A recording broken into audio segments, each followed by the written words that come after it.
একজন সাহাবী নবীর সামনে দাঁড়িয়ে বলছেন, হুজুর আমার কি বিয়ে হবে না?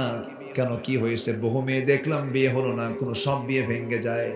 রাসূল বলছেন, তোমার দায়িত্ব আমি নিলাম, তোমার বিয়ে হবে, যাও। কার সাথে? অমুক বাড়িতে একজন মহিলা আছে, অমুক সাহাবীর মেয়ের সঙ্গে তোমার বিয়ে হয়ে যাবে, যাও, চলে যাও। চলে গেলেন বুক ভরা আশা নিয়া।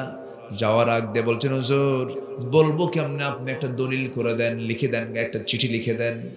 আমার নবীর মাধ্যমে একটা চিঠি প্রস্তুত করে ওই সাহাবী চলে গেছেন মেয়ের বাবার কাছে, গিয়ে বলছেন, এই যে মেয়ের বাপ, চিঠি পড়ো, ব্যবস্থা করো। মেয়ের বাপ চিঠিখানা পড়লেন, নবীর মাধ্যমে চিঠিখানা এসেছে। নিজেকে ধন্য মনে করলেন, আহারে রাসূল আমার মেয়ে নিয়ে চিন্তা করেন। এবার বলা হলো, আমার মেয়েকে তুমি বিয়ে করতে এসেছো, আমার মেয়ে রাজি কিনা আমার আগে জানা দরকার। তুমি তো কালো, আমার মেয়ে তো চাঁদের মতো চেহারা তার। এই কথা বলি মেয়ের বাপ ভিতরে এসেছেন, মেয়ের চেহারার দিকে তাকায় দেখেন তার চোখে পানি টলমল করছে, মেয়েটা কান্দে। বলা হলো, আমার মা তুমি কান্দো কেন? বুঝতে পেরেছি ছেলে তোমার পছন্দ হয় না, বিয়ে হবে না। মেয়ে আবার বেশি কান্নাকাটিতে ভেঙ্গে পড়ে বলছে, বাবা বুঝতে ভুল করেছ, এই জাগতিক জীবনে আমার যদি কোনো বিয়ে হয়, আমার নবীজির পছন্দ করে সেই ছেলের সঙ্গে বিয়ে হবে, অন্য কোনো পুরুষের সঙ্গে হবে না। সাদা কে করেন? কালো কে করেন? লম্বা কে করেন? খাটো কে করেন? মোটা কে করেন? চিকন কে করেন? ফয়সালা কার? কিছু কিছু মহিলা আছে, স্বামী যদি একটু কালো হয় অথবা একটু খাটো হয়, দুর্বল হয়, তার চাইতে মাঝে মাঝে খোঁটা দিয়ে বলে, তোমার সঙ্গে যে আমার বিয়ে হয়েছে তোমার 14 গোষ্ঠীর কপাল, আয়নায় চেহারা দেখো। কি আছে কিনা? কিছু মহিলা আছে না? নাই? খোঁটা দিবেন না, বলবেন না, কারণ ওই গোলামটা কার তৈরি করা? কার সৃষ্টি করা? আল্লাহর সৃষ্টি করা। সবই সুন্দর। আমার বন্ধুগণ, ওই সুন্দরী নারী ওই কালো ছেলেকে পছন্দ করে ফেললেন। বিয়ে হয়ে গেছে, বিয়ে হয়ে যাবে, বিয়ের ফয়সালা হয়ে গেছে, বিয়ের কথা চূড়ান্ত হয়ে গেছে। এই চূড়ান্ত নিউজ নিয়ে সাহাবী চলে গেলেন নবীর কাছে, গিয়ে বলছেন, সাদ আল আসওয়াদ আস-সুলাইমি তার নাম। নবীর সামনে দাঁড়িয়ে মুস্কি হাসি মেরে বলছেন, ইয়া রাসূলুল্লাহ, কপাল আজকে আমার খুলে গেছে। কেন? মেয়েও রাজি, মেয়ের বাপও রাজি, বিয়ে হয়ে যাক। আমার রাসূল বললেন, ঠিক আছে, বিয়েতে করবা, টাকা আছে নাকি? হুজুর টাকা পাবো কোথায়? আমার কাছে কোনো টাকা নাই। রাসূল বললেন, টাকা ছাড়া তুমি বিয়ে করবা কেমনে? টাকা ছাড়া তো বিয়ে হবে না, মোহরনা লাগবে। হুজুর সব যখন আপনি করলেন, টাকাটা আপনি দেন, আমি বিয়ে করি। সুবহানাল্লাহ বলবেন না? আমার নবীজি কি ফ্রি ছিলেন, তার সঙ্গে সবাই ফ্রি হয়ে কথা বলতো। আল্লাহু আকবার। এমনকি শিশুরা পর্যন্ত, শিশুরা, বাচ্চারা নবীর ঘাড়ে বসতো, পিঠে বসতো। আমার নবীজির কাছে হোসেন প্রায় এসে বলতেন, না না, সব সময় তুমি আস্তা বলে যাও, ঘোড়ায় চড়ো, আমি কোন দিন ঘোড়ায় চড়বো? ছোট মানুষ তো, অনুকরণ প্রিয় তো, আমি ঘোড়ায় চড়বো না। আমি বলে, না না, তুমি চড়বা কেমন? তুমি তো ছোট, তোমার পা তো ঘোড়ার পিঠ পর্যন্ত যাবে না, তুমি কেমনে যাবা? না না, তাহলে যদি নাই হয় ঘোড়ায় চড়া, তুমি ঘোড়া হও। সুবহানাল্লাহ বলবেন না? আমার রাসূলকে ঘোড়া বানায় দিলেন। আমার নবীজি শুধু হামাগুড়ি দিয়ে, হাঁটুটা দিয়ে সামনে হাতটা আগায় দেন, ঘোড়ার মতো তিনি থাকলেন। লাফ মেরে নবীর পিঠের উপরে চড়ে গেছেন হোসাইন। পিছনে থাপড়ায় বাড়ি মারে আর কয়, ঘোড়া যা। আমার নবীজি গোটা ঘর ঘুরে বেড়াতে। জোরে করেন সুবহানাল্লাহ। বিশ্ব নবী শিশুর হক আদায় করেছে। আল্লাহু আকবার। হোসাইন একদিন নবীজির কোলে বসা, গল্প করতেছেন। গল্পের মাঝেই গভীরতায় চলে গেলেন রাসূল। আজানের সময় হয়ে গেল, নামাজে দাঁড়ালেন। বললেন, না না, তুমি এখানে বসো, আমি একটু সেজদায় যাই, নামাজটা পড়ি। আমার নবীজি সেজদার মধ্যে চলে গেছেন। হোসাইন রাদিয়াল্লাহু তাআলা আনহু নবীজির ঘাড়ের উপরে গিয়ে বসে পড়েছেন। সেজদার মধ্যে আমার নবীজি উঠতে পারতেছেন না, ধমকও দিলেন না, রাগও করলেন না। যতক্ষণ হোসাইন স্বেচ্ছায় না ওঠে, ততক্ষণ পর্যন্ত আমার নবীজি সেজদার মধ্যে তাসবিহ জপতে লাগলেন। জোরে কোন সুবহানাল্লাহ। সুবহান রাব্বিয়াল আলা, সুবহান রাব্বিয়াল আলা। সেই দিন যেদিন হুসাইন তার ঘরে বসেছিল 49 বার পর্যন্ত বলেছেন, একটা বারো শিশুকে ধমক দিয়ে কথা বলেন নাই। নানা হয়েছেন, নানা নাতির জ্বালা সহ্য করাও একটা সুন্নাহ, বলি আলহামদুলিল্লাহ। আমার নবীজি মসজিদে নববীর ভিতরে বসে আছেন, সাহাবীরা নবীর বয়ান শুনতেছেন, দরজা লেগে দেওয়া। কারণ মদিনায় রাসূল যতদিন ছিলেন মুনাফিকদের ষড়যন্ত্র, ইহুদিদের ষড়যন্ত্র ছিল কি ছিল না বলেন? ছিল। আমার নবীজি মসজিদ নববীর মধ্যে বসে আছেন, এমন সময় দরজায় একজন সাহাবী দাঁড়ায় আছেন। হোসেন রাদিয়াল্লাহু আনহু নবীর সঙ্গে দেখা করার জন্য আসতেছেন দরজার দিকে। দরজায় দাঁড়িয়ে থাকা সাহাবী বলছেন, হোসেন তুমি এখন যাবে না, কারণ আমরা জানি রাসূলের সামনে তুমি দাঁড়ালেই নবীজি তার সমস্ত বয়ান বন্ধ করে দিবেন, তুমি এখন যেতে পারো না। হোসেন বলতেছে, কেন যাব না? না, পরে যাবে তুমি। হোসেন তিনি খেপে গিয়ে রেগে গিয়ে বলছেন, ও চাচা, তোমরা যে নবীর কথা তোমরা তার সামনে বসে বসে ঘন্টার পরে ঘন্টা শোনো, সেই নবীর চাইতে আমি হুসাইন 1000 গুণে বড় রাস্তা ছাড়। ধমক একটা মারলেন। সাহাবী মনে মনে চিন্তা করে, যদি বাধা দেই তাহলে আরো তো কথা বলে ফেলবেন, না ছেড়ে দিলাম। হুসাইন রাদিয়াল্লাহু আনহু রাস্তা ক্লিয়ার করলেন, নবীর সামনে গিয়ে দাঁড়ালেন। মশানে ভিন্ন, মুখে কোনো হাসি নাই, চেহারায় তার রাগ রাগ ভাব। নবীজি বলছেন, না না, তোমার মন মেজাজ তো ভালো দেখছে না, কি হয়েছে তোমার? তিনি বলছেন, না না, আমার কি কোনো দাম না, আমার কি সম্মান নাই? কেন? আমি আপনার সঙ্গে দেখা করার জন্য আসতে চাই, দরজায় কারে দাঁড়ায় রাখছেন, আমারে ঢুকতে দেয় না। আমার কি দাম নাই নাকি? আমার কি সম্মান নাই নাকি? রাসূল বলছেন, না না, কি হয়েছে বলো। এবার তিনি বলছেন, না না, বেশি কথা বলবো না, তবে একটা কথা আমি তোমাকে বলতে চাই, সেটা কি বলো? না না, তুমি যে সাহাবীর সঙ্গে কথা বলো, এখানে বসে থাকো, সবাইকে ডাকো, সবাইকে সাক্ষী রেখে একটা কথা বলতে চাই। না না, আমি তোমার চাইতে কিন্তু অনেক বড়। যখন সুবহানাল্লাহ। রাসূল বলছেন, না না, তুমি আমার চাইতে কেমন করে বড়? কি হবে তুমি আমার চাইতে অনেক বড়? কেন? না, অনেক যুক্তি ছিল, অনেক যুক্তি আছে, বেশি যুক্তি দেব না, তবে আমি যে তোমার চাইতে বড় আমি তোমাকে প্রমাণ করে দেখিয়ে দেব। রাসূল বলছেন, না না, কি প্রমাণ করে দেখাবে? তুমি আমাকে একটা একটা করে বলো। নবীজি ক্লান্ত হলেন না, নবীজি ক্ষিপ্ত হলেন না। রাসূল এক পর্যায়ে বলছেন, না না, কি প্রশ্ন করবে বলো। এবার তিনি বলছেন, না না, প্রশ্ন তো করব, কিন্তু এইভাবে প্রশ্ন করব না। কেন? কিভাবে প্রশ্ন করবা? আমি তোমাকে প্রশ্ন যখন করব, শর্ত হলো তোমার সব সাহাবী প্রশ্নগুলো শুনতে হবে। সব সাহাবীকে ডাকা হলো। এবার বলা হলো, না না, আমি তোমার কোন জায়গায় বেশি বেশি বসে থাকি, আমার বুকের উপরে তুমি শুয়ে পড়ো। শুয়ে পড়লেন।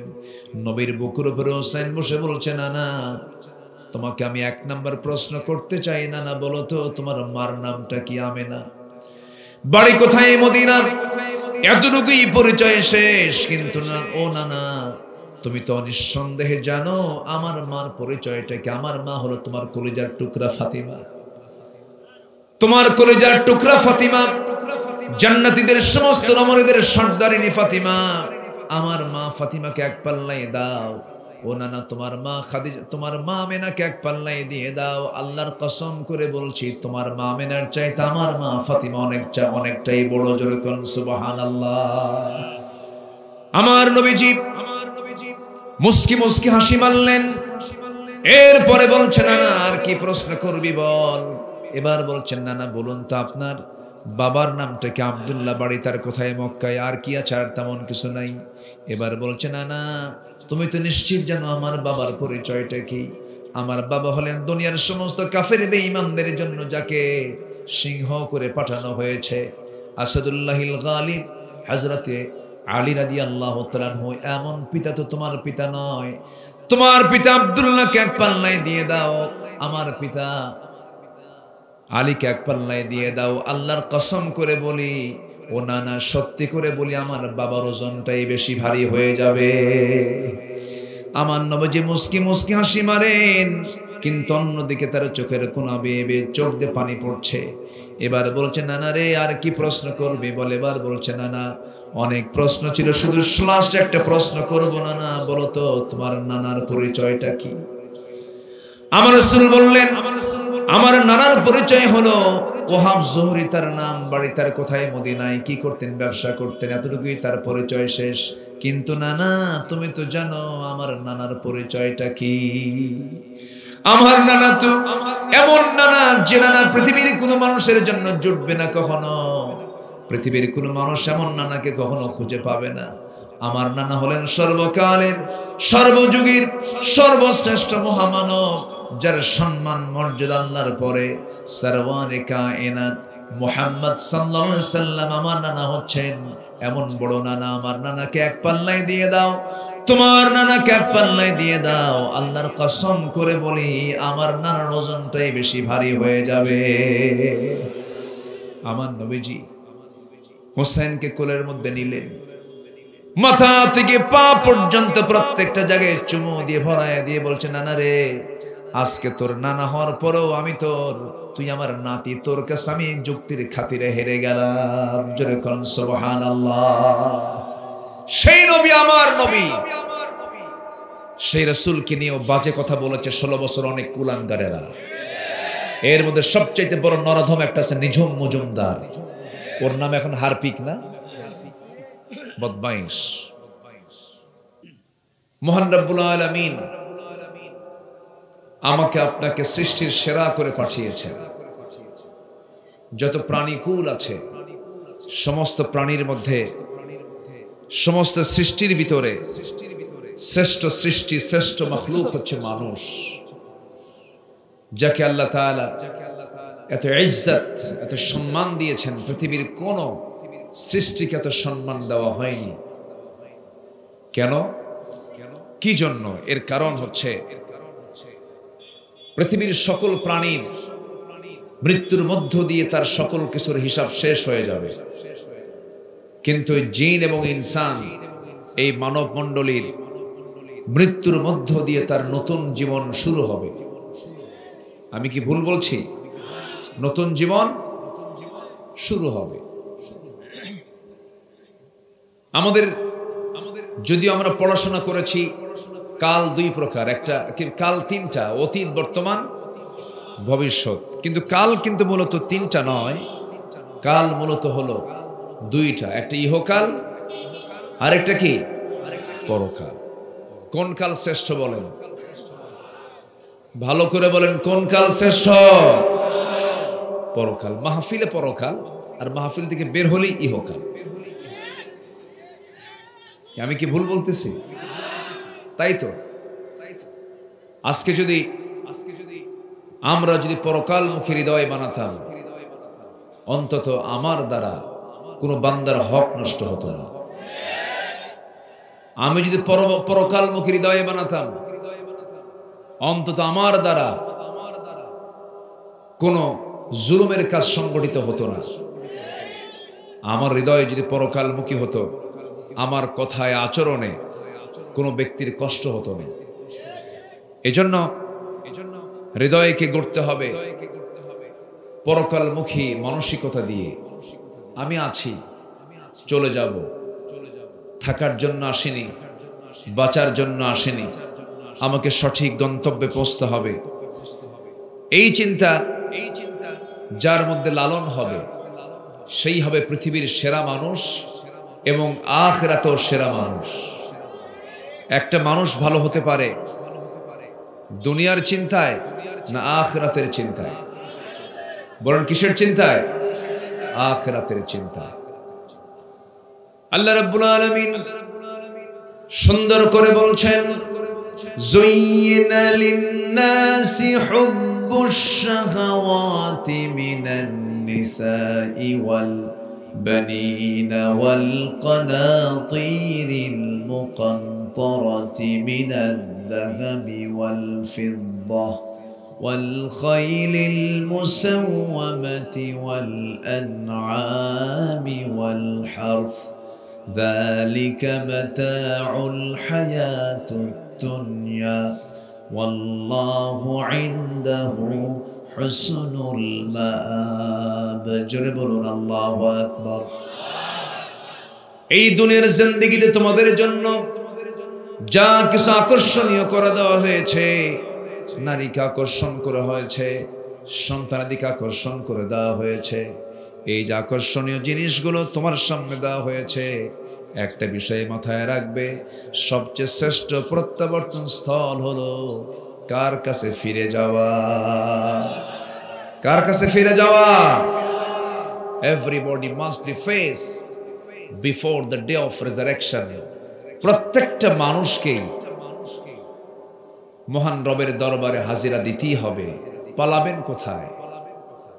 পালানোর কোনো সুযোগ নাই। দুনিয়া খেলার জায়গা নয়। কিন্তু আমাদের এক সাবেক নেতা জাতীয় অঙ্গনে নেতৃত্ব দিয়েছেন, বাতিলদের নেতৃত্ব দিয়েছেন। তিনি দুনিয়ার জীবনকে খেলাই মনে করেছেন বলেই মাঝে মাঝে বলতেন খেলা হবে। বেকুফ এগুলো, বুঝলেন? কোন আক্কল নাই তো, ব্যাককল। এই ধরনের বেফাস কথা তাদের লেভেল থেকে কি মানায় বলেন তো? তাদের লেভেল থেকে কি মানায়? এটা জাতির কর্ণধার ছিল তারা। এত হালকা কথা, এত বেফাস কথা, এত বাজে কথা এদের মুখে মানায় না। শিশুরা বলতে পারে খেলা হবে, আসো খেলবো।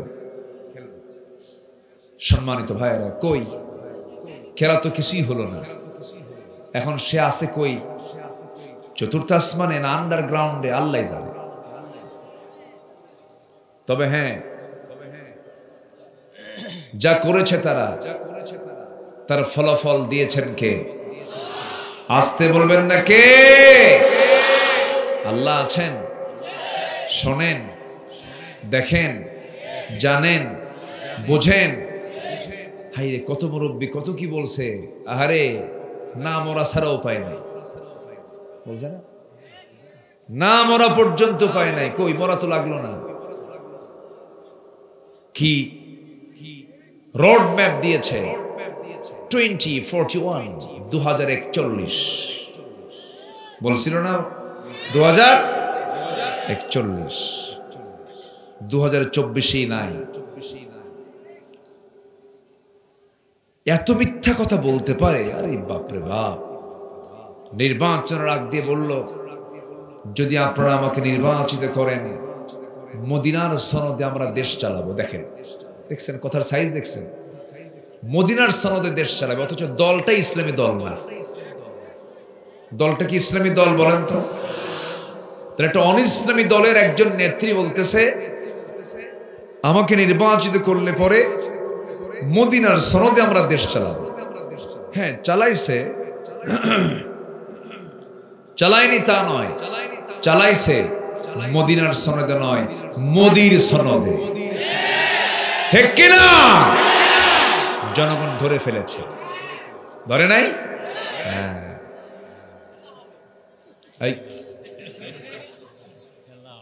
এখানে খেলার জায়গা নয়, এটা কান্নাকাটি করার জায়গা। ঠিক আছে না? বলি আলহামদুলিল্লাহ। আমি আমার এই 26 বছরে মাহফিল অঙ্গনে আমি চেষ্টা করেছি আমার মুখ থেকে অযাচিত কোনো কথা না বের করা। যারা আমার আলোচনা শুনেছেন সুন্দর মনে, তারা বুঝেছেন আমার মুখ থেকে আমি এরকম বেফাস কথা আমি বলতে চাই না। কারণ কোরআনের একটা সম্মান আছে না নাই বলেন তো? এই তাজিম আছে না বলেন তো? সম্মান আছে, বেফাস কথা বলা যাবে না। তো এই অঙ্গনগুলোকে কিছু বদমাই 16 বছর নষ্ট করছে। এর মধ্যে একটা হলো যে নাচানাচি করে, তেহারি না?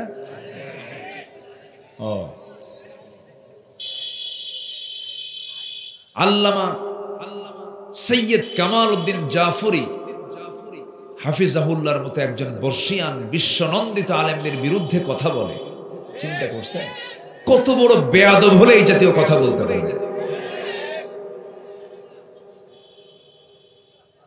এই মাহফিল, এই মঞ্চগুলোকে আমরা কলঙ্কিত করতে চাই না। কোনো বাজে বেহুদা হক কথা নাই, স্পষ্ট কথা নাই, এমন কোন মেহমানকে এই মঞ্চে তোলাই ঠিক না। আমি কি ভুল বলছি? আমি কি ভুল বলছি? শামীম ওসমান তার ওয়াজ শুনে এসে বলে, হুজুর আমি আপনার খুব ভক্ত, আপনার বিশেষ করে জিকির যা করেন না আপনি, ব্যাপক ভক্ত আমি, মানে ওটাও সোর। আর কিছু বললাম না। কষ্ট পাচ্ছেন নাকি আপনারা? তাহলে দেশ চলেছে মদিনার সনদে, না মদিনার সনদে। আমরা নাকি ধর্মের ব্যবসা করি। আমাদেরকে বলে ধর্মের ব্যবসা যদি আমরাই করতাম, আমাদেরকে ফাঁসির মঞ্চে ঝুলে মারা হলো কেন? ঠিক কিনা? আমরা কারো কাছে মাথা নত করিনি, মাথা নত করেছি একমাত্র কার কাছে? আল্লাহর কাছে। শহীদের রক্ত পাবনায় আছে না নাই? আরে সাথিয়ার মাটিতে শুয়ে আছেন শহীদ মতিউর রহমান নিজামী রাহিমাহুল্লাহ। কি অনর চিন্তা, অনর দৃঢ় মনোবল সম্পন্ন একজন মানুষ ছিলেন। রাতের বেলা ফাঁসি, ছেলেকে বলে তুমি কি আমার জানাজায় যাবা না? তুমি আমার জানাজা পড়াবা। আল্লাহু আকবার। তোমার আম্মুকে সাথে নিবা না পাবনায়? ঢাকা থেকে পাবনা যেতে অনেক কষ্ট হবে, তোমার আম্মু যেন ঢাকায় থেকে যায়, তোমরা আমার জানাজা দিবা, পাবনায় যাবা। সম্মানিত ভাইয়েরা, এই যে মানুষগুলোকে নির্মম ভাবে পাশবিক কায়দায় শহীদ করে দেওয়া হলো, এই রক্তগুলো কি বৃথা যেতে পারে? মনে হয় বৃথা যাবে? বৃথা যাবে না। আমার বিশ্বাস পূর্ব দিগন্তে সূর্য উদয় যেমন সত্য, বাংলার জমিন আল্লাহর দিন কায়েম হওয়া তেমনই সত্য। এই দেশের পূর্ব দিগন্তে ইসলামের রক্তিম সূর্য উদয় হবেই হবে ইনশাআল্লাহ।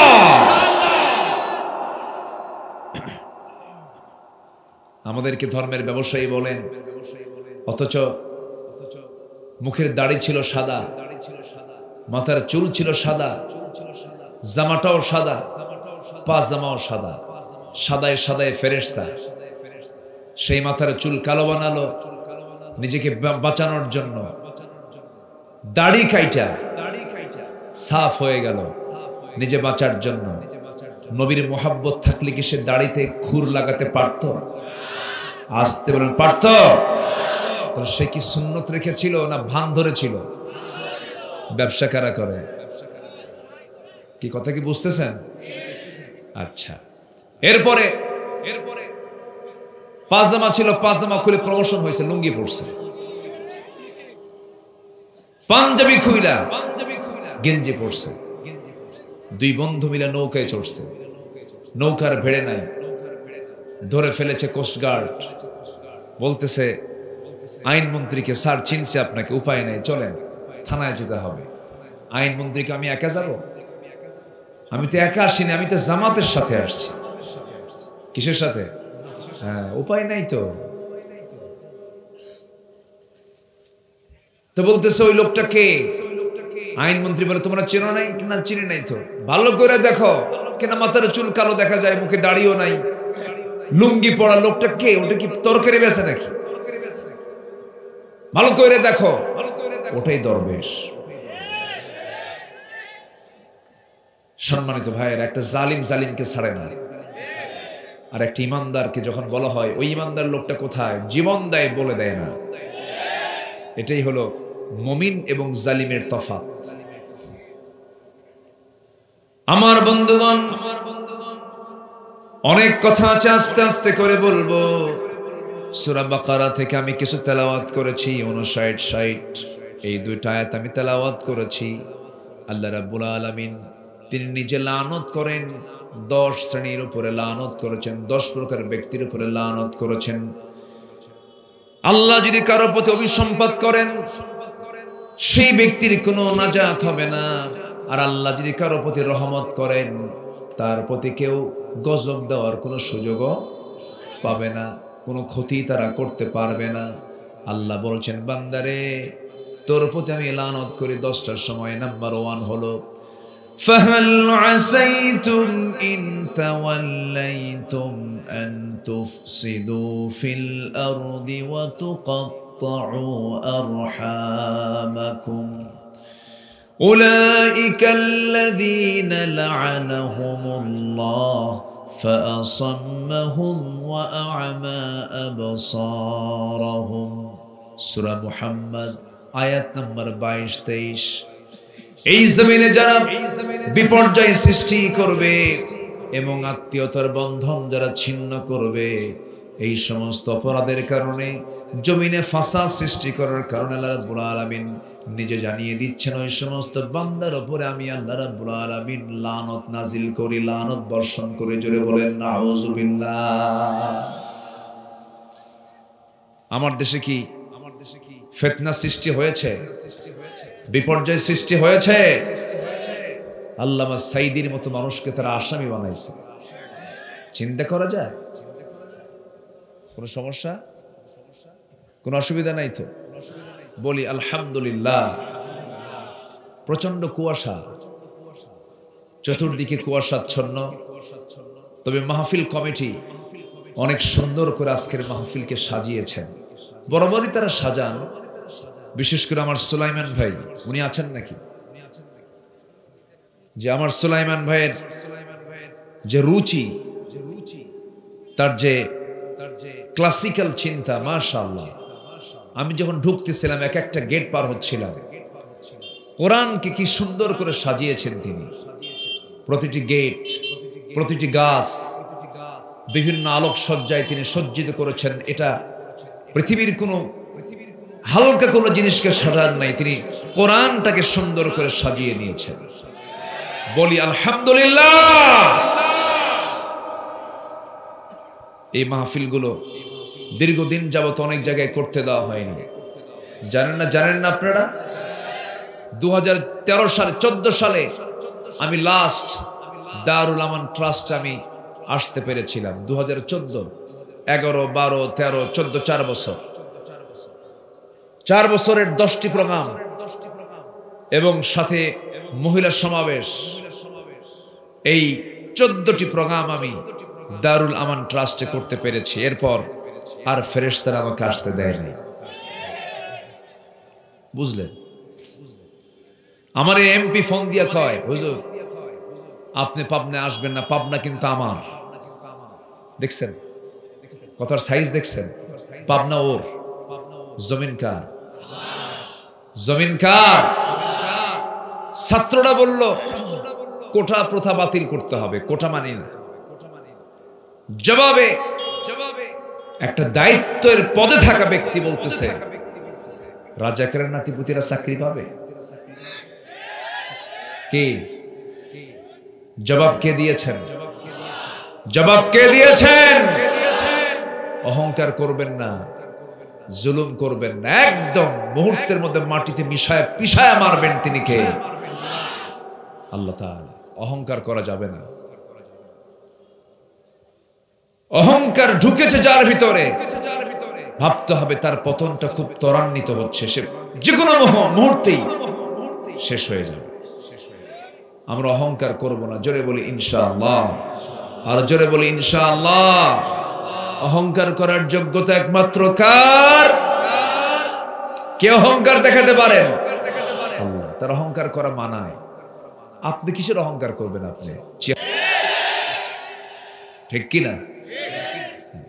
কষ্ট পাচ্ছেন আপনারা? কষ্ট পাচ্ছেন?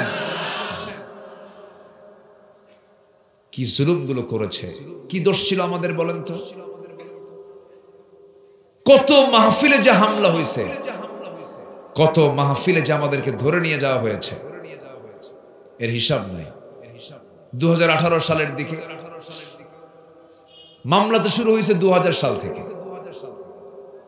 2018 সালে হঠাৎ করে বাড়ি ঘেরাও দিয়ে আমারে থানায় নিয়ে চলে গেল। ওসি সাহেবের রুমে ঢুকলাম, সালাম কালাম হলো। ওসি কান্দে, কয় হুজুর আমি আপনার খুব ভক্ত, আপনার ওয়াজ শুনি। ধরলেন কেন? হুজুর চাকরি বাঁচান তো ফরজ। বললাম ইমান বাঁচান তো নফল। মামলা খান দিয়া বলে হুজুর সমস্যা নাই, যান তো জেলখানায়, যে নির্বাচনটা হয়ে যাক। দেখছেন কথা কি বুঝতেছেন? বললাম নির্বাচন হয়ে যাবে, হ্যাঁ ভোট দেবে কারা? কবর থেকে উঠে এসে লোকজন ভোট দেবে। ভোট দেয়নি, কবর থেকে উঠে এসে লোকজন ভোট দেয়নি। এই দাদা দাদি ভোট দিয়া যায় নাই। চাটমোহরের এক লোক বলে হুজুর আমার দাদা দাদিকে দেখার খুব শখ হয়েছিল, তো ভাবলাম নির্বাচনের দিন তো আসবেই। মারে বললাম মা দাদি তো বহু আগে মারা গেছে, তুমি কিছু পিঠা বানাও। কি কথা বুঝতেছেন? খুব মজা করে উনি আমাকে এই কথাগুলো বললেন। সম্মানিত ভাইয়েরা, সম্মানিত বন্ধুগণ, আমাকে মামলা দিয়ে জেলখানায় ঢুকায় দিল। ঢুকলাম, ঢোকা মাত্রই দিকে এক মুরব্বী বুড়া মানুষ, দাঁত পড়া, হাত পা চামড়াগুলো কুচকে গেছে, আমারে দেখে লম্বা একখান সালাম দিয়ে বলে হুজুর আপনি জেলখানায়? খুব খুশি হলাম। তো বললাম ঢুকলাম জেলখানায়, খুশি হলেন আপনি, এটা আবার কেমন কথা? বলতেছে হুজুর মাহফিলে যাই, ওয়াজ শুনি, দূর থেকে বয়ান শুনি, খুব শখ হয় আপনার সাথে একটু মুসাফা করা, পাশাপাশি বসে গল্প করা, সেই সুযোগ তো পাই না হুজুর, আর্টসের ভিতরে থাকে। এখন চাচাকে বললাম চাচা আপনার মামলা কি, আপনি এখানে কেন, আপনি কি অকাম করে আসছেন? তাহলে বাবা আমি বোমা মারছি, বোমা বোমা। বলে যে বাবা যে আমার নামে বোমা হামলার মামলা দিছে, আমি নাকি এই 85 বছর বয়সে নাকি বোমা মারছে মানুষকে। আমাকে বলে বলো তো বাবা আমার এই ফিটনেস বিহীন, আমার হাতের কোনো ফিটনেস নাই, এই হাতে যদি বোমা মারি সেই বোমা কি মানুষের গায়ে লাগবে না আমার গায়ে লাগবে? এই হলো ওদের কীর্তি, যা দেখিয়েছে ওরা। আমরা জগদ্দল পাথর আমাদের মাথা থেকে সরাতে পেরেছে আল্লাহর রহমতে, বলি আলহামদুলিল্লাহ। যুবকরা আজকের মাহফিলে বেশি, এটা ইতিবাচক দিক। যুবকরা তোমরা আর বসে থাকবে না, আরো কাজ আছে, তোমাদের কাজ আছে না নাই? তোমার কাজ ততক্ষণ চলবে যতক্ষণ না বাংলার জমিনে কোরআনের আইন না কায়েম হবে। 53 বছর দেশের বয়স স্বাধীনতার, নামাজি মাত্র 5%। এর কারণ আছে, এর কারণ হলো নেতা যারা নেতৃত্ব দিয়েছে কেউ নামাজি নেতা না। নামাজি নেতা ছাড়া নামাজ কায়েম হয় না। তাহলে নামাজ রাষ্ট্রীয় পর্যায়ে কায়েম হোক, সবাইকে চান, সবাইকে চান, এবং নামাজ রাষ্ট্রীয় পর্যায়ে কায়েম হোক আল্লাহও চান। কোরআনে আয়াত আছে না নাই? একটু বলি, আল্লাহ রাব্বুল আলামিন বলেন আল্লাযীনা ইম্মাক্কান্নাহুম ফিল আরদি আকামুস সালাহ ওয়া আতাউস যাকাতা ওয়া আমারু বিল মা'রুফ ওয়া নাহাউ আনিল মুনকার ওয়ালিল্লাহি আকিবাতুল উমুর। জোরে বলুন আল্লাহু আকবার।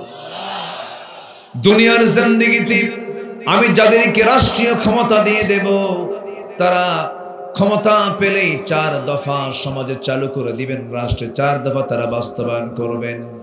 নাম্বার 1 হলো নামাজ কায়েম করবে তারা।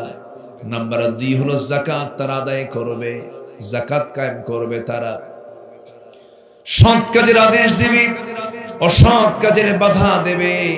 এই 4টা কাজ যদি করা হয়, আমার আল্লাহর এক জায়গায় ওয়াদা করে বলছেন ওয়া'আদাল্লাহুল্লাযীনা আমানু মিনকুম ওয়া আমিলুস সালিহাতি লায়াস্তাখলিফান্নাহুম ফিল আরদ। আরেক জায়গায় বলছেন লাফাতাহনা আলাইহিম বারাকাতিম মিনাস সামাই ওয়াল আরদ। যদি তোমরা আমার হুকুমটাকে মেনে চলো, আমার আকাশের দরজা, জমিনের সমস্ত রহমতের দরজা আমি আল্লাহ তোমার জন্য খুলে খুলে দেব। জোরে বলি সুবহানাল্লাহ। এই জমিন আইন চলতে হবে কার? আসতে বলবেন না কার? অতএব রাষ্ট্রীয় পর্যায়ে নামাজ কায়েমের জন্য দরকার বেনামাজি সরকার না নামাজি সরকার? এই যাবৎ পর্যন্ত যা পাইছি আমরা, নামাজি সরকার পাইছি না বেনামাজি সরকার পাইছি? কি সরকার পাইছি আমরা? বেনামাজি। আমরা আর বেনামাজি চাই না, আমরা আর বেনামাজি সরকার চাই না, আমরা নামাজি সরকার চাই। কারা কারা হাত উঁচু করে দেখান মুসলমান?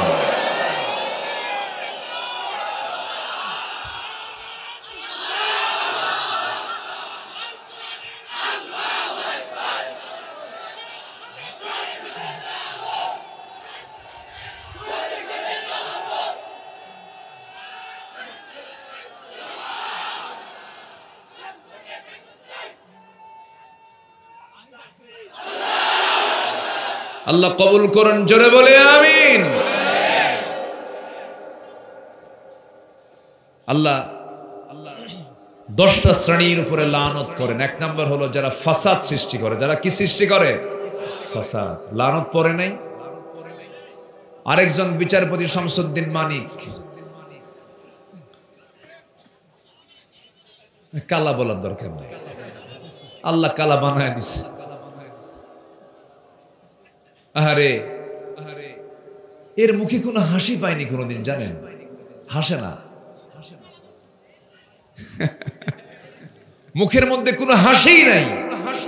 বেকুফ, বদমাইশ, একদম ফার্স্ট ক্লাস বেয়াদব। আল্লামা সাইদির ফাঁসি দিয়ে বলে যে আমি নিজেকে গর্বিত মনে করে আমি তার ফাঁসির রায় দিয়েছি। জোরে বলেন নাউযুবিল্লাহ। আমার নামেও তালিকা করেছিল 2 বছর আগে। 116 জন আলেমের নামে তালিকা করলো, আমরা নাকি রাষ্ট্রদ্রোহী। এর মধ্যে আমার নামটাও ঢুকায় দিছে। 2 বছর পার হয়নি, ওদের তালিকা শুরু হয়েছে এখন। কি ঠিক কিনা?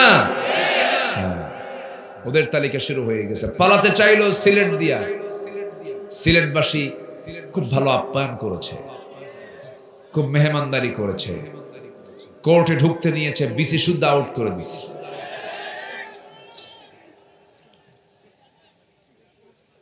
সম্মানিত বন্ধুগণ, একটু হাসতে হয়। এই লোকটার মুখে হাসি দেখি নাই, বেদব টাইপের। যারা হাসে না তাদের বউরা মনে মনে দোয়া করে এটা মরবে কোন দিন। একটু হাসা উচিত। আমার নবী হেসেছেন, বউদেরকে নিয়ে খুনসুটি করেছেন। আমার নবী যে বউ ছাড়া খুব কম চলেছেন, জীবনে হজ করেছেন একবার। কয়বার? বউ ছাড়া যাননি, বউকে সাথে নিয়ে গেছেন। আম্মা জান আয়েশাকে সাথে নিয়ে একবার হজ করেছেন, তাও একবারই তার বউকে সাথে নিয়েছেন। আমার এই বয়ানে আমার মায়েরা খুব খুশি। হুজুর ভালো করে কর, বুড়া খালি একা একা যায়, আমারে নিয়ে যায় না। আম্মা জান আয়েশা বলেন, রাসূল যখন ইহরাম বাঁধবেন, ইহরামের কাপড় যখন তিনি বাঁধবেন, ইহরামের নিয়ত করছিলেন, সেই সময় রাসূল তার আগ দিয়ে আমার সঙ্গে সহবাস করলেন, পবিত্র হলেন। এরপর ইহরামের কাপড় তিনি বাঁধলেন। স্ত্রী হচ্ছে ঈমানের পাহারাদার। আমি প্রায়ই কথাটা বলি, বউ কাছে থাকলে শয়তান পাত্তা পায় না। আস্তে কয়, ঠিক কিনা? আপনি যত ফিতনার মধ্যে যান না কেন, যত বেহায়ের পরিবেশে আপনি যান না কেন, সমস্ত এখন বেহায়া দিয়ে ভরা। বউ যদি সাথে থাকে, উপায় নাই আপনি অন্য কোন নারীর দিকে নজর দিবেন, উপায় নাই। এটা হচ্ছে ফার্স্ট ক্লাস দারোগা, তাকাতে পারবেন না তো। হঠাৎ করে যদি ওর মাঝেই যদি 20-30 সেকেন্ড যদি কোনো পরনার দিকে যদি নজর দেন, আর এটা যদি আপনার বউটা যদি একবার দেখে যে তাকায় ছিল, কিচ্ছু বলবে না সারাদিন। বাইরে তো সন্ধ্যার পরে যখন বাড়ির মধ্যে ঢুকবেন, হয়তো নিরিবিলি পরিবেশে ডাক দিচ্ছেন, ঝর্ণা কিসের তোমার ঝর্ণা, ছায়া থাকো আরেক দিকে, মোহাব্বত দেখাও না। কি লাগবে কিনা, লাগবে কিনা? এই জন্য বউ নিয়ে ঘুরবে, অন্যের বউ না, কিন্তু নিজের বউ। যুবকরা বিয়ে করতে ইচ্ছা করে, দেখেন কিছু বুড়া চাচাও করে, এই বুড়ি জানলে কিন্তু খবর আছে। যে যুবকের বিয়ে করার ইচ্ছা হয় না, ওর যে কোনো একটা সমস্যা হবে, পুরুষত্ব নাই, অথবা ও বাইপাস মারে। তাহলে বিয়ের আগ্রহ দরকার আছে না নাই? বিয়ে করতে হবে। ফানকিহু মা তাবা লাকুম মিনান নিসা মাসনা ওয়া থুলাসা ওয়া রুবা। বিয়ের কথা কে বলে দিয়েছেন? কে বলে দিয়েছেন?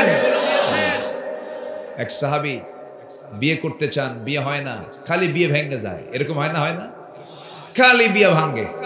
তো সাহাবীরও বিয়ে ভাঙছে, কিন্তু বিয়ে ভাঙলে হতাশ হওয়ার কোনো কারণ নাই, বিয়ে হবেই ইনশাআল্লাহ। কোন কিন্তু বিয়ের আগে ইডিট ফিডিট করবা না, বিয়ের আগে বিবাহ পূর্ব কোনো নোংরামি করবা না। যুবকরা, তোমরা দেশকে স্বাধীন করেছো নতুন করে, চরিত্রহীন হওয়া যাবে না। চরিত্র হচ্ছে সবচাইতে বড় শক্তি, সুন্দর চরিত্র সবচাইতে বড় শক্তি। চরিত্র নষ্ট করে এটা কি আবার? ও, এটা খালাম্মাদের কাম। মাদ্রাসার জন্য 4টা ডিম দিয়ে গেছে না? এখনো গ্রামীণ ঐতিহ্যগুলো আছে, এখনো ভালো। আল্লাহ কার দানে কি পুরস্কার দেন বোঝা মুশকিল। যে যে প্রকার দান করছেন এতিমদের জন্য আল্লাহ তুমি কবুল করে নাও, জোরে বলি আমিন। যার বিয়ে হয় না টেনশন নাই, বিয়ে হয়ে যাবে। চাইতে হবে কার কাছে? আল্লাহর কাছে বলতে হবে। আমার নবীজি মেয়েগুলোকে বিয়ে দিয়েছেন, ছেলেগুলোকে বিয়ে দিয়েছেন। সাহাবায়ে কেরামকে বিয়ের ব্যাপারে খুব তাকিদ দিতেন।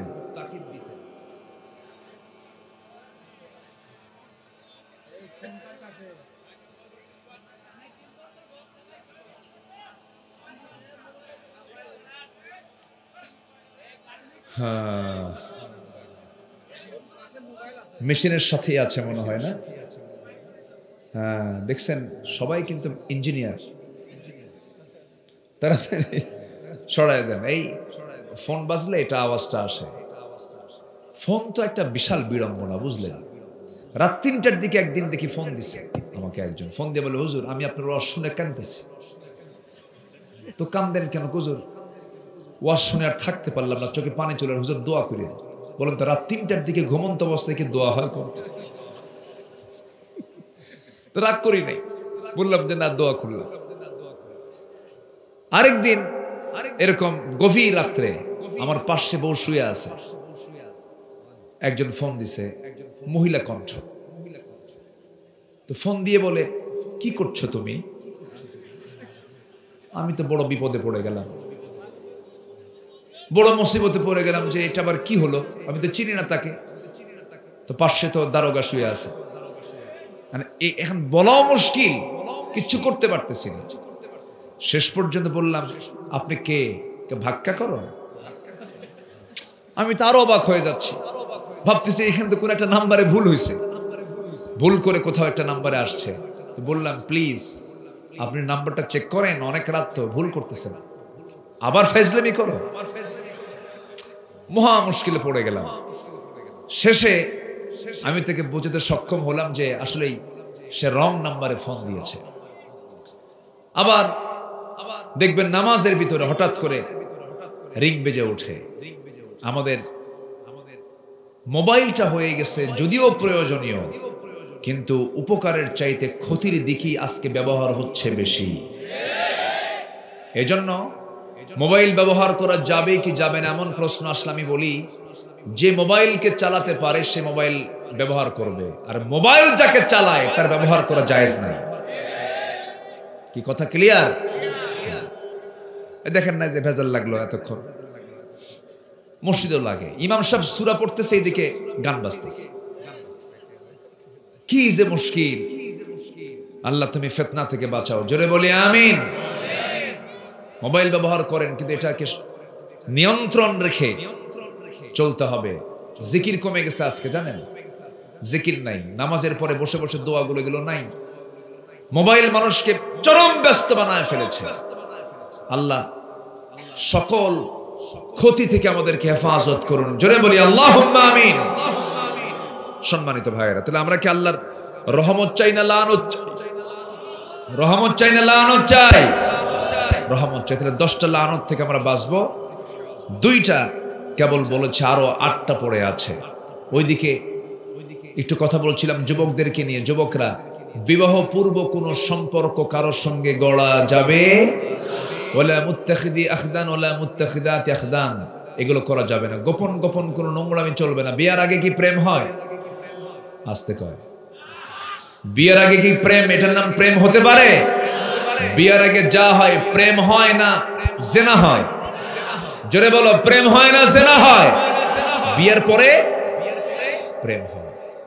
তাহলে প্রেমটা হলো বিয়ার আগের বিষয় না পরের বিষয়? পরের বিষয়। অনেকে বুক উঁচু করে বলে, কি বলে জানেন? হুজুর, আমাদের না এটা লাভ ম্যারেজ। আমি মনে মনে কই কুত্তা ম্যারেজ। ঠিক আছে না? কুকুরের কি কোনো ইজাব কবুল আছে? বলেন, কুকুরের কি ইজাব কবুল আছে নাকি? ইজাব কবুল ছাড়া যে সম্পর্ক হবে সেটাই হয়ে যাবে কুকুরের সম্পর্ক, অবৈধ সম্পর্ক, জিনার সম্পর্ক।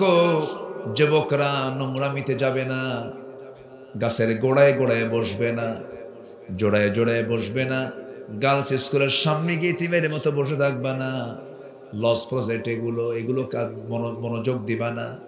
তোমার যখন খারাপ লাগবে, যৌবনের উন্মাদনা কাজ করতেছে, আল্লাহর কালামটা সুন্দর করে পড়বে, শেষ রাতে তাহাজ্জুদ পড়ে রোজা রেখে রোজার নিয়ত করবে, আল্লাহ তোমার সবকিছুকে সহজ করে দিবেন।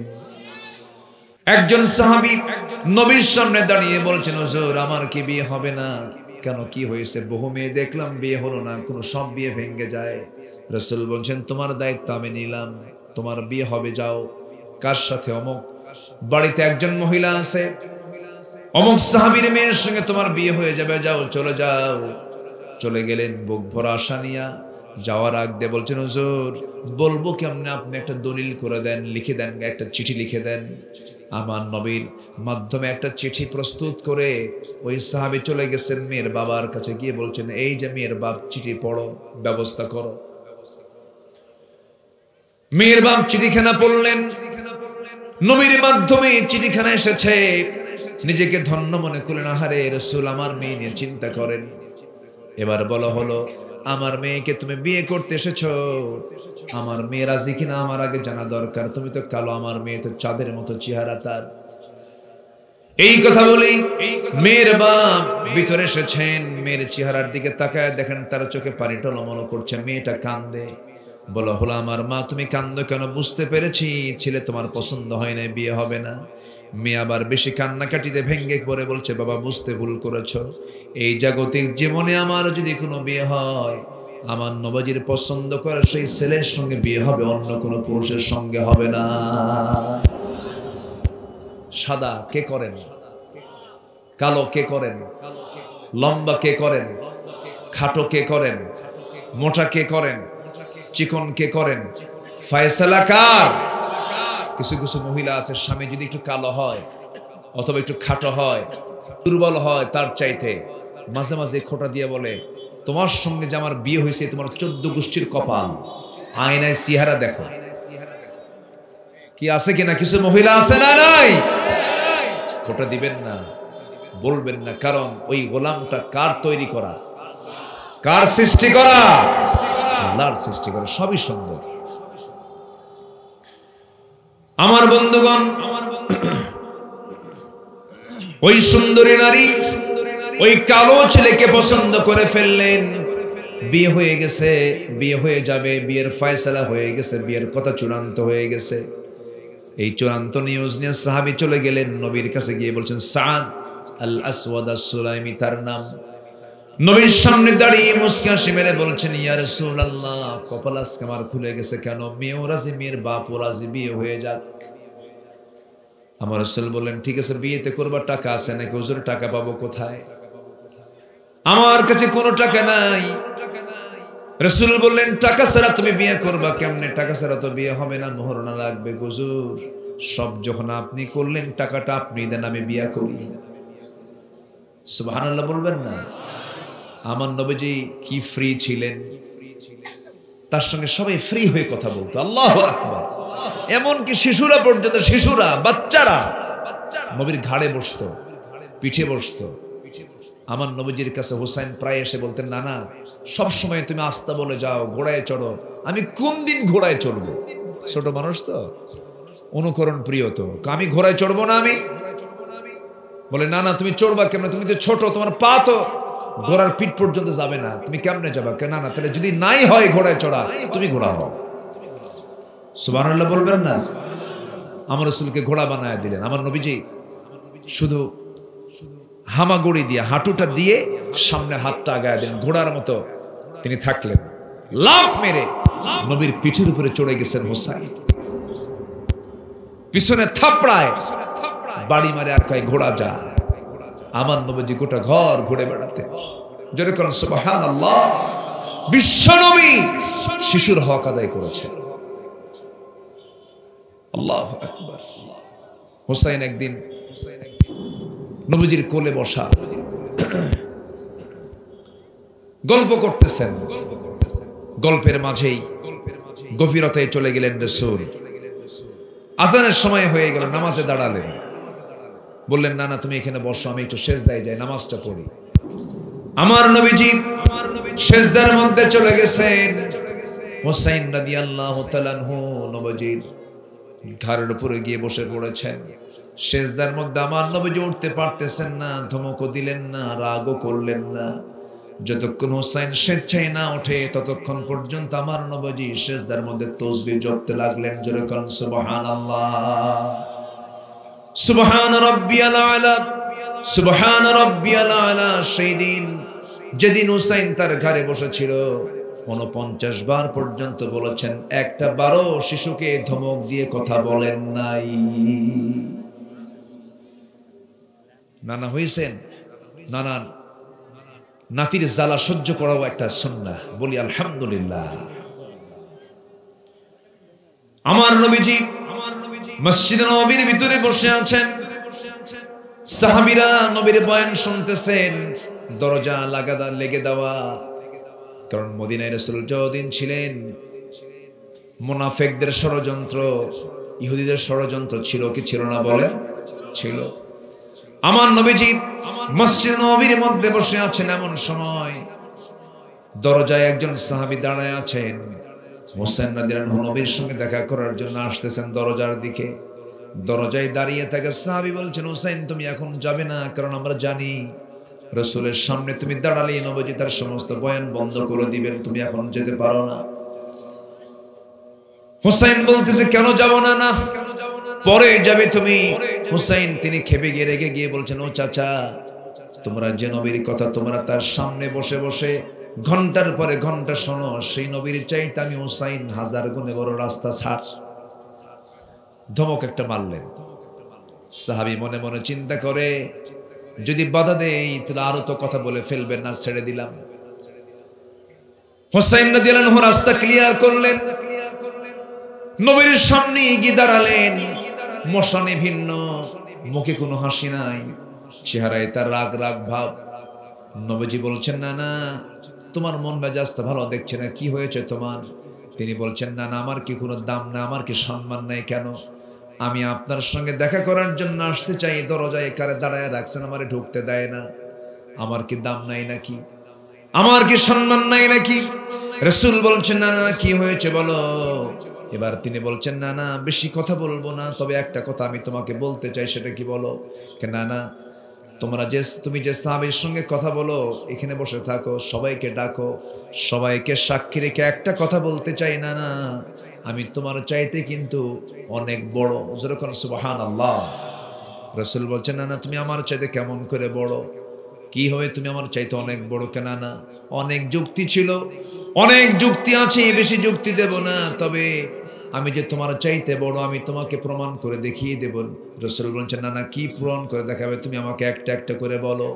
নবীজি ক্লান্ত হলেন না, নবীজি ক্ষিপ্ত হলেন না। রাসূল এক পর্যায়ে বলছেন, না না, কি প্রশ্ন করবে বলো। এবার তিনি বলছেন, না না, প্রশ্ন তো করব, কিন্তু এইভাবে প্রশ্ন করব না। কেন, কিভাবে প্রশ্ন করবা? আমি তোমাকে প্রশ্ন যখন করব, শর্ত হলো তোমার সব সাহাবী প্রশ্নগুলো শুনতে হবে। সব সাহাবীকে ডাকা হলো। এবারে বলা হলো, না না, আমি তোমার কোন জায়গায় বেশি বেশি বসে থাকি, আমার বুকের উপরে তুমি শুয়ে পড়ো। শুয়ে পড়লেন। নবীর বুকের উপরে হোসেন বসে বলছে, না না, তোমাকে আমি এক নাম্বার প্রশ্ন করতে চাই। না না, বলো তো তোমার মার নামটা কি? আমেনা। বাড়ি কোথায়? মদিনা। এতটুকুই পরিচয় শেষ। কিন্তু না, ও না না, তুমি তো নিঃসন্দেহে জানো আমার মার পরিচয়টা কি। আমার মা হলো তোমার কলিজার টুকরা ফাতিমা। তোমার কলিজার টুকরা ফাতিমা, জান্নাতীদের সমস্ত নমরীদের সর্দারিনী ফাতিমা। আমার মা ফাতিমাকে এক পাল্লায় দাও। ও না না, তোমার মা খাদিজা, তোমার মা আমেনাকে এক পাল্লায় দিয়ে দাও। আল্লাহর কসম করে বলছি, তোমার মা আমেনার চাইতে আমার মা ফাতিমা অনেকটাই বড়। জোরে করুন সুবহানাল্লাহ।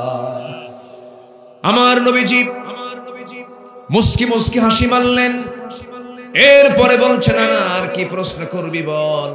এবার বলছেন, না না, বলুন তো আপনার বাবার নামটা কি? আব্দুল্লাহ। বাড়ি তার কোথায়? মক্কায়। আর কি আছে? আর তেমন কিছু নাই। এবার বলছে, না না, তুমি তো নিশ্চিত জানো আমার বাবার পরিচয়টা কি। আমার বাবা হলেন দুনিয়ার সমস্ত কাফের বেঈমানদের জন্য যাকে সিংহ করে পাঠানো হয়েছে, আসাদুল্লাহিল গালিব, হযরতে আলী রাদিয়াল্লাহু তাআলা আনহু। এমন পিতা তো তোমার পিতা নয়। তোমার পিতা আব্দুল্লাহকে এক পাল্লায় দিয়ে দাও, আমার পিতা আলীকে এক পাল্লায় দিয়ে দাও। আল্লাহর কসম করে বলি, ও না না, সত্যি করে বলি, আমার বাবার ওজনটাই বেশি ভারী হয়ে যাবে। আমার নবীজি মুস্কি মুস্কি হাসি মারেন, কিন্তু অন্যদিকে তার চোখের কোনা বেয়ে বেয়ে চোখ দিয়ে পানি পড়ছে। এবার বলছে, না না রে, আর কি প্রশ্ন করবে বলে। এবার বলছে, না না, অনেক প্রশ্ন ছিল, শুধু লাস্ট একটা প্রশ্ন করব। না না, বলো তো তোমার নানার পরিচয়টা কি? আমার রাসূল বললেন, আমার নানার পরিচয় হলো ওহাব জোহরি তার নাম। বাড়ি তার কোথায়? মদিনায়। কি করতেন? ব্যবসা করতেন। এতটুকুই তার পরিচয় শেষ। কিন্তু নানা, তুমি তো জানো আমার নানার পরিচয়টা কি। আমার নানা তো এমন নানা, যে নানা পৃথিবীর কোনো মানুষের জন্য জুটবে না কখনো। পৃথিবীর কোনো মানুষ এমন নানাকে কখনো খুঁজে পাবে না। আমার নানা হলেন সর্বকালের, সর্বযুগের সর্বশ্রেষ্ঠ মহামানব, যার সম্মান মর্যাদা আল্লাহর পরে সরওয়ারে কায়নাত মুহাম্মদ সাল্লাল্লাহু আলাইহি সাল্লাম। আমার নানা হচ্ছেন এমন বড় নানা। আমার নানাকে এক পাল্লায় দিয়ে দাও, তোমার নানাকে এক পাল্লায় দিয়ে দাও। আল্লাহর কসম করে বলি, আমার নানার ওজনটাই বেশি ভারী হয়ে যাবে। আমার নবীজি হোসেনকে কোলের মধ্যে নিলেন, মাথা থেকে পা পর্যন্ত প্রত্যেকটা জায়গায় চুমু দিয়ে ভরায় দিয়ে বলছে, নানা রে, আজকে তোর নানা হওয়ার পরেও আমি তোর, তুই আমার নাতি, তোর কাছে আমি যুক্তির খাতিরে হেরে গেলাম। জোরে কোন সুবহানাল্লাহ। সেই নবী আমার নবী, সেই রাসূলকে নিয়েও বাজে কথা বলেছে 16 বছর অনেক কুলাঙ্গারেরা। এর মধ্যে সবচাইতে বড় নরধম একটা আছে নিঝুম মজুমদার। ওর নাম এখন হারপিক না, বদমাইশ। সম্মানিত ভাইয়েরা, ওরা 16 বছর আমাদেরকে তালিকা করেছে, এখন আমাদের তালিকা করার সময় হয়েছে। জাহাঙ্গীরনগরের সেই ধর্ষক ছাত্র জীবনে সে 100টা নারীর জীবন ধ্বংস করে মিষ্টি বিতরণ করেছিল ক্যাম্পাসে সাংবাদিকদেরকে ডাক দিয়া। এরকম বদমাইশগুলোকে, নাস্তিকের বাচ্চাগুলোকে, সবগুলোকে ধরে ঝুলে মেরে এদের রক্ত, মাংস, হাড়, হাড্ডি কুত্তা বিলাই দিয়ে খাওয়ানো দরকার। রাজি আছেন কারা কারা?